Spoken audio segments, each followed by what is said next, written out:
Nasunog ang ilang bahay sa Barangay Baysa sa Quezon City pasado alas 4 na madaling araw kanina. Ang update sa sitwasyon sa unang balita live ni Bam Alegre. Bam, natukoy na ba ang sanhi ng sunog? Maris, iniimbestigahan pa itong source ng sunog pero ngayon naapula na yung nangyaring sunog dito sa Barangay Baysa, Quezon City. Sa kisap mata lang, nabalot ng apoy ang bahay na ito sa Kalye Matapang, Barangay Baysa, Quezon City. Ito ang sunog na nangyari pasado alas 4 na madaling araw at umabot hanggang unang alarma. Siyam na fire truck ang rumesponde rito. Emosyonal ang residenteng si Marlene Apuad dahil wala silang naisalba sa lahat ng mga napundar. Paglabas ko lang po may apoy na, sunog na po yung isang bahay, malaki na po yung apoy. Tapos nailabas naman lahat ng...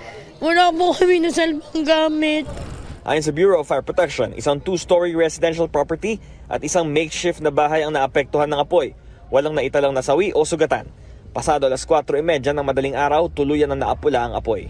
Dumating kami, malaki na rin yung apoy, no? Pero yung effort naman na napatay natin sila, hindi natin napabayaan na makadamay pa ng ibang bahay.